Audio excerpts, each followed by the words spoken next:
पंजाब हुकूमत हद तक इज़्ज़त का बिल मंजूर कर चुकी है। वफाकी हुकूमत तरमीम शुदा पीका एक्ट जल्द पार्लिमान में मंजूरी के लिए पेश कर देगी। हुकूमत आज़ादी इजहार राय से मुतसादिम कवानीन में हैरान कुन हद तक फुर्तियाँ दिखा रही है। पंजाब हुकूमत को तो हद तक इज़्ज़त कानून मंजूर करने की इतनी जल्दी थी कि जिस दिन बिल असम्बली में पेश किया उसी रात मंजूर करके ही दम लिया। सहाफ़ती तंजीमों की जॉइंट एक्शन कमेटी ने पंजाब हद तक इज़्ज़त बिल को काला कानून ड्रैकोनियन लॉ करार दिया है और न सिर्फ इसे मुस्तरद किया है बल्कि अदालत जाने का भी ऐलान किया है। वफाकी हुकूमत पीका तरामीम की मंजूरी दे चुकी जो 2016 एक्ट के मुकाबले में कहीं ज़्यादा सख्त है। खिलाफ वर्जी पर जायदाद जब्त करने समेत 7 साल की सज़ा भी सुनाई जा सकती है। पीका तरामीम के तहत साइबर टेररिज्म की नई तारीफ भी अपनी जगह खुद बहुत तशवीशनाक है, यानी हुकूमत या अवाम के किसी तबके या बरादरी या फ़िरके में खौफ या अदम तहफ़्फ़ुज़ का एहसास पैदा करना साइबर टेररिज्म कहलाया जाएगा। और बज़ाहिर ये ऐसी तारीफ है जिसके तहत किसी भी तज्जिए और तबसरे को साइबर टेररिज्म करार देकर किसी भी शख्स मतलब इतनी वेग हो गई हैं डेफिनेशंस कि किसी पे कोई भी इल्जाम लगा के उसे अंदर किया जा सकता है या उस पे जुर्माना आयद किया जा सकता है। उसकी एक्सप्लेनेशन भी होगी तो वो भी साइबर टेररिज्म में आ सकता है। सेनेटर अफनानुल्लाह खान साहब हमारे साथ मौजूद हैं। खान साहब, बड़े बुनियादी सवाल से आगाज़ करेंगे। बेसिक्स, आप पाकिस्तान में सहाफ़त के हालात भी जानते हैं, जर्नलिज्म में क्या रिस्क होते हैं वो भी जानते हैं, सहाफ़ी खुद को कितना महफूज करते हैं वो भी जानते हैं। अब पंजाब में हद तक इज़्ज़त का जो कानून आया है और वफाक का नया पीका ऑर्डिनेंस, इसके बाद भी मतलब कोई काम कर सकेगा? सहाफ़ी खुद को महफूज समझ सकते हैं? कोई आवाज़ उठा सकेगा? कोई तनकीद भी कर सकेगा? जी, बिस्मिल्लाहिर्रहमानिर्रहीम। देखें, जो डेफेमेशन लॉ है पंजाब गवर्नमेंट जो लेके आई है, जो पास करवाया है, अगर आप उसको स्टडी करें तो उसके अंदर बुनियादी तौर पे जर्नलिज्म के मामला ख़राब नहीं हो रहे। उसके अंदर अगर किसी के ऊपर कोई इल्ज़ाम लग रहा है, मिसाल के तौर पे अगर वो कहता है, कोई भी जर्नलिस्ट नहीं, कोई किसी को कहता है कि तुम करप्ट हो या तुम चोर हो या तुमने ये किया, तो फिर उसके बाद जिस बंदे ने ये इल्ज़ाम लगाया है वो उसको अपना एक डिफेंडेबल केस प्रेजेंट करना पड़ेगा कि भाई ये मेरे 10 क्वेश्चन हैं जिसकी बुनियाद के ऊपर मैंने ये बनाया, या मेरी ये ऑब्जर्वेशन है, ये मेरे पास विटनेसेस हैं। अगर उसके केस में जान होगी तो वो उसको कोई कुछ नहीं कहेगा। अगर उसके केस में जान नहीं होगी तो फिर ज़ाहिर डेफेमेशन का उसके ऊपर अप्लाई होगा। और ये इसलिए किया जा रहा है कि देखें, हमारे दीन में भी वाली बात है कि अगर कोई किसी के ऊपर इल्ज़ाम लगाए तो वो गवाह लेके आए। इस तरह अभी तो इस तरह हो रहा है फेक न्यूज़ का मामला कि कोई भी किसी पे कुछ भी इल्ज़ाम लगा दे और कोई इम्प्लीकेशन ही नहीं है इस बात की। तो मेरा ये ख्याल है कि इसका जर्नलिज्म से इतना मामला नहीं होना चाहिए। ये तो एक डेफेमेशन का मामला है, जो एक बंदा कोई दूसरे के ऊपर इल्ज़ाम लगाता है। जो लोग जर्नलिज्म करते हैं और जिनके ऑथेंटिक सोर्सेज होते हैं, जो बेबुनियाद इल्ज़ामात नहीं लगाते, उनको वैसी कोई प्रॉब्लम होगी नहीं।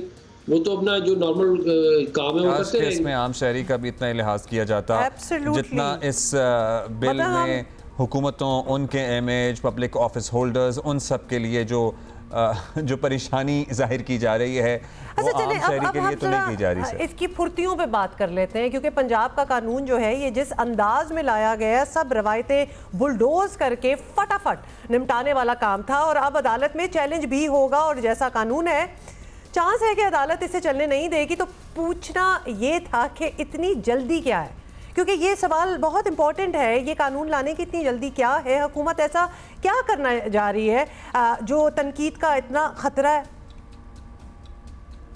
नहीं, देखिए, तनकीद का खतरा बिल्कुल भी नहीं है। हम पे तो बहुत सख्त तनकीद भी होती रही है। हमने वो भी बड़े तअम्मुल से उसको बर्दाश्त किया। मियां मोहम्मद नवाज शरीफ साहब के ऊपर बहुत सख्त तनकीद हुई है, बहुत नाजायज़ तनकीद हुई है, मगर हमेशा उसको बड़े सब्र और तअम्मुल से का मुजाहरा किया गया है हमारी तरफ से। मसला ये है कि एक माशरे के अंदर अगर आप ये अलाउ कर देंगे फेक न्यूज़ वाला मामला और झूठ फैलाने वाला मामला, उसको प्रोपेगेंडा बनाया जाएगा, उसको वेपनाइज किया जाएगा बाकायदा, उसको और पॉलिटिकल पार्टीज़ के खिलाफ भी वेपनाइज किया जाएगा, स्टेट के खिलाफ भी किया जाएगा।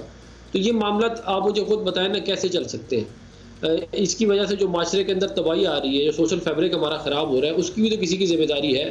तो ये जल्दी वाला इसका कोई मामला है नहीं। ये अपने टाइम पे आया था, इसके ऊपर बहस हुई है, इसको पहले बताया गया था, कई हफ्तों पहले बताया गया था कि ये ड्राफ्ट प्रिपेयर हो रहा है, उसके ऊपर एडवाइस भी ली गई है।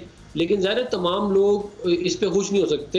ये एक लेजिस्लेशन ऐसी है जिसकी वजह से 30 लाख रुपए तक का जुर्माना अदालत कर सकेगी अगर कोई डेफेमेशन का मामला होगा। और उसके ऊपर right to appeal high court में ऑलरेडी मौजूद है, उसके अंदर कानून में तो अगर कोई फ़र्ज़ करें गलत भी हो गया तो राइट टू अपील आपका हाई कोर्ट में, आप हाई कोर्ट में जाके वो मामले को देख सकते हैं। तो इसको आज़ादी सहाफ़त के ऊपर हमला तसव्वुर करना मेरा ख्याल है एक बड़ी गलत बात होगी। वरना फिर आप इस तरह कर देंगे, आप कहेंगे सच झूठ कुछ नहीं है, जो मर्जी जिस मर्जी को बोलता रहे। आपने कितने आसानी से कह दिया कि अगर गलत भी हो गया तो राइट टू अपील है। जो मुशावरत आप कह रहे हैं एडवाइस, वो 2 घंटे की एडवाइस थी इसलिए। और आपका ख्याल है कि सोशल फैब्रिक इससे बेहतर हो जाएगा? जब बात ही नहीं हुई इस पे, मुशावरत ही नहीं हुई इस पे, तो क्या सोशल फैब्रिक तो ऑलरेडी उखड़ है। और तहरीक इंसाफ के दौर में आपको पता ही है, पीका को आप लोग खुद काला कानून करार देते थे। अब डंके की चोट पर कहा जा रहा है कि सोशल मीडिया को लगाम डालने के लिए उसी पीका को पहले से ज़्यादा सख्त बनाया जाएगा। सो क्या करेंगे? ये लाने के बाद क्या आप एक्स खोल देंगे? मतलब सेंसरशिप के नफाज के बाद तो शायद फिर कोई मसला नहीं होना चाहिए ना। देखिए, मैं ज़ाती तौर पे ये समझता हूँ कि ट्विटर के ऊपर से पाबंदी हटनी चाहिए, और मैं इस बात की उम्मीद रखता हूँ कि आने वाले हफ्तों में इसके ऊपर प्रोग्रेस होगी। ये ज़रूर है मामला कि जो पीका लॉ भी जब हमने बनाया था तो आपको याद होगा लोगों ने बहुत सख्त इसके ऊपर भी तनकीद की थी और इसको भी हमला तस्वुर किया गया था उस टाइम पे आज़ादी सहाफ़त पे, मगर उसके इतलाक़ की वजह से बहुत सारे मामला जो हैं वो बेहतर हुए, मगर उसके अंदर मज़ीद बेहतरी की ज़रूरत है। कवानीन जो है वो बेहतर हर वक्त होने चाहिए। हम एक दफ़ा कानून बना के छोड़ देते हैं तो इसके अंदर हम इम्प्रूवमेंट लाएंगे, उसके अगर वो उसमें भी हम जो सहाफ़ी बरादरी है उसको ऑन बोर्ड करेंगे और हमारे ये कोशिश होगी कि तमाम मेजर स्टेक होल्डर्स को ऑन बोर्ड करके लेजिस्लेशन लाई जाए। थैंक यू अफनान साहब।